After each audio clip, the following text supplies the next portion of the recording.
গতকালকে মানে গত রাতে যেই ম্যাচে মুখোমুখি হয়েছিল ফ্রান্স ইংল্যান্ড, এবং যেই ম্যাচে 10 গোল হয়েছিল, কিলিয়ান এমবাপ্পের গোলগুলো আসলে সবচেয়ে বেশি কাউন্টেবল হয়ে গেছে। কারণ কিলিয়ান এমবাপ্পে এবারের বিশ্বকাপে গতকালকে 2 গোল করার পরে তার নাম্বারস অফ গোল 10-এ নিয়ে গেছেন এবং একটা অ্যাসিস্ট রয়েছে। সো কিলিয়ান এমবাপ্পের এবারের বিশ্বকাপ অভিযান শেষ হয়েছে 10 গোল এবং 4 অ্যাসিস্ট নিয়ে। এই সংখ্যাটা অনেক বেশি ইম্পর্টেন্ট হয়ে গেছে বিফোর দ্য ফাইনাল, কারণ লিওনেল মেসি তার ক্যারিয়ারে, বিশ্বকাপ ক্যারিয়ারে 2বার গোল্ডেন বল পেলেও কখনোই গোল্ডেন বুটের দেখা পান নাই। এবারের বিশ্বকাপে সবসময় তিনি আসলে ওই চার্টে মানে হাইয়েস্ট গোল করার যে চার্টটা রয়েছে সেখানটায় টপে ছিলেন। এমবাপ্পে তাকে 2 গোলে ছাড়িয়ে যাবার পরে লাস্ট যেই ম্যাচে লিওনেল মেসি নামবেন, সেই ম্যাচে আসলে তার সামনে ইকুয়েশনটা কি, to win the golden boot, সেটা নিয়ে আলোচনা। 3টা পয়েন্ট। আপনারা সবাই জানেন যে মেসি আর এমবাপ্পের গোল সংখ্যা কত। মেসি আর এমবাপ্পের গোল সংখ্যা হচ্ছে মেসির 8, এমবাপ্পের 10। তার মানে 2 গোলে এমবাপ্পে এগিয়ে। আবার অ্যাসিস্টের হিসাবটা যেহেতু ইম্পর্টেন্ট হয়ে যায়, সেই হিসাবে লিওনেল মেসি অ্যাসিস্ট করেছেন 4টা এবং এমবাপ্পেও গোল করতে সহযোগিতা করেছেন 4 বার। তার মানে অ্যাসিস্ট এখানটায় কাউন্টেবল হচ্ছে না। এখন লিওনেল মেসিকে যদি এমবাপ্পেকে ক্রস করতে হয় নাম্বার অফ গোলসের দিক থেকে to win the golden boot, তাহলে কি করতে হবে? প্রথম যেটা খুবই সহজ কাজ, সেটা হচ্ছে, করাটা খুব কঠিন, লিওনেল মেসিকে হ্যাটট্রিক করতে হবে। এবারের বিশ্বকাপে লিওনেল মেসি আলজেরিয়ার বিপক্ষে হ্যাটট্রিক দিয়ে আসর শুরু করেছিলেন এবং সেটা এবারের আসরে প্রথম হ্যাটট্রিক ছিল। এবং আজকের ম্যাচে মানে শুরুটা তিনি হ্যাটট্রিক দিয়ে করেছিলেন, শেষটাও যদি তিনি হ্যাটট্রিক দিয়ে করে ফেলেন, স্পেনের বিপক্ষে যদি লিওনেল মেসি হ্যাটট্রিক করেন, তাহলে কোনো ইকুয়েশন, কোনো সমীকরণ, কোনো হিসাব নিকাশ এখানটায় আসবে না। Lionel Messi directly will be the winner of the golden boot. 1 number সহজতম পয়েন্টটা বললাম, যেটা লিওনেল মেসি করতে পারে এবং সেই কাজটা করতে পারলে লিওনেল মেসির জন্য গোল্ডেন বুট কনফার্ম। সেকেন্ড কাজ যেটা, হ্যাটট্রিক না করে লিওনেল মেসি গোল্ডেন বুট পেতে পারেন। কিভাবে সেটা? হ্যাটট্রিক না করে লিওনেল মেসিকে গোল্ডেন বুট পেতে হলে 2 গোল করতে হবে অন্তত, এবং 2 গোলের সাথে একটা অ্যাসিস্ট করতে হবে। যখন 2 গোল করবেন, লিওনেল মেসির নাম্বার অফ গোলস কত হবে? নাম্বার অফ গোলস 10 হয়ে যাবে, কিলিয়ান এমবাপ্পের সমান। আর একটা অ্যাসিস্ট যদি তিনি আজকে করেন, মানে কাউকে দিয়ে একটা গোল করান, তাহলে তার নাম্বার অফ অ্যাসিস্ট মানে অন্যকে দিয়ে গোল করানোর সংখ্যাটা হয়ে যাবে 5। এবং এই যে গোল সংখ্যা এমবাপ্পের সমান, কিন্তু অন্যকে গোল করানোর ক্ষেত্রে যে ভূমিকা, সেই ভূমিকায় তিনি একটায় এগিয়ে যাবেন। এমবাপ্পে 4 জনকে গোল করিয়েছেন, লিওনেল মেসি সেই ক্ষেত্রে একটা যদি আজকে অ্যাসিস্ট করেন 2 গোলের সাথে, তার নাম্বার অফ অ্যাসিস্ট হয়ে যাবে 5।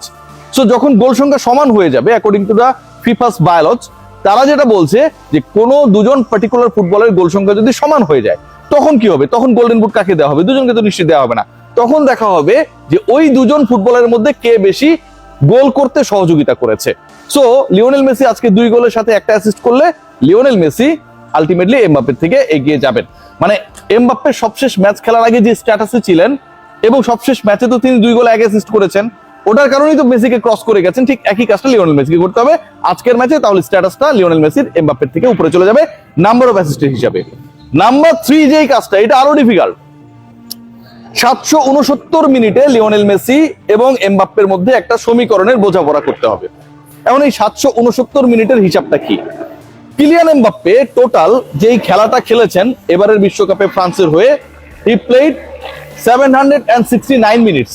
এই 10টা গোল এবং 4টা অ্যাসিস্ট করার জন্য 769 মিনিট কিলিয়ান এমবাপ্পে মাঠে ছিলেন।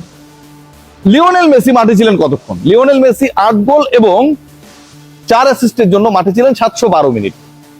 মানে কিলিয়ান এমবাপ্পে লিওনেল মেসির থেকে 1 ম্যাচ বেশি খেলেছেন, 2টা গোল বেশি করেছেন, এবং এই 2টা গোল তিনি লিওনেল মেসির থেকে বেশি করেছেন 57 মিনিট বেশি সময় থেকে। লিওনেল মেসি যদি আজকে কোনো অ্যাসিস্ট করতে না পারে, শুধু 2 গোল করে, তাতেও তিনি গোল্ডেন বুট পেয়ে যাবেন। সেক্ষেত্রে তাকে করতে হবে কি? তাকে 58 মিনিট যদি তিনি খেলে পারেন, তাহলে তো 770 মিনিট হয়ে যাবে। এমবাপ্পের থেকে তার মাঠে থাকার সংখ্যাটা বা হিসাবটা, অথবা মিনিট 1 মিনিট বেশি হয়ে যাবে। তাকে 57 মিনিটের মধ্যেই, মানে আজকে যদি লিওনেল মেসি 57 মিনিটের মধ্যে 2 গোল করেন, অ্যাসিস্ট করলেন না, এবং ওই 2 গোল করার পরে তিনি মাঠ থেকে বাইরে চলে গেলেন, থাকে না যে 2 গোল করেছে, আরো 2-4টা গোল হয়েছে। গতকালকে তো আমরা দেখেছি যে ফার্স্ট হাফেই 4 গোল দিয়ে দিয়েছিল ইংল্যান্ড। সো লিওনেল মেসি 57 মিনিটের মধ্যে 2 গোল করে তিনি সাবস্টিটিউট হয়ে চলে যান, আরেকজনকে ইন করান এমবাপ্পের থেকে। সেক্ষেত্রে তার মাঠে থাকার যে সময়, সেই সময়টা কম হবে। সময় যেহেতু কম হবে, আবার গোল সংখ্যা হয়ে যাবে 10টা, যেহেতু 2 গোল আজকে করবেন, যে ইকুয়েশনটার কথা আমি বলছি। আর অ্যাসিস্ট তো এমবাপ্পে এবং মেসি সমান, 4টা করে। সো লিওনেল মেসি আলটিমেটলি এটা পেয়ে যাবেন। এই সমীকরণটা ভাই বাস্তবায়িত হবে না। কারণ আজকের এই ফাইনালে লিওনেল মেসির কাছে এমবাপ্পের কাছে যেমন থার্ড প্লেস নির্ধারণী ম্যাচটা অনেক বেশি গুরুত্বপূর্ণ ছিল, তিনি আসলে ওই সোনার স্যান্ডেলটা মানে জুতাটা পান কিনা, এই কারণে লিওনেল মেসির কাছে আজকের ম্যাচটা গুরুত্বপূর্ণ, তিনি ব্যাক টু ব্যাক আর্জেন্টিনাকে শিরোপা জেতাতে পারেন কিনা। তো ওই বুট তিনি পাইলেন কি পাইলেন না, এটা নিয়ে আসলে Brazil fan, Portuguese fan, Switzerland fan, English fan, এদের যতটা টেনশন, আমার কাছে মনে হয় আর্জেন্টাইন রিয়েল ফ্যান এবং লিওনেল মেসির ওই টেনশনটা নাই। কারণ তারা চায় ওই কাপটাকে লিফট করতে। সর্বোচ্চ গোলদাতার পুরস্কার কেউ জিতেছে, ভালো কথা, সর্বোচ্চ গোলদাতা। এখন সর্বোচ্চ গোলদাতা মানে তো টুর্নামেন্টের সেরা ফুটবলার না রে ভাই। আবার সর্বোচ্চ গোলদাতা মানে এই না যে তার দলটা চ্যাম্পিয়ন হয়ে গেছে, কোনোটাই না। সো আলটিমেটলি টুর্নামেন্টের সেরা ফুটবলারকে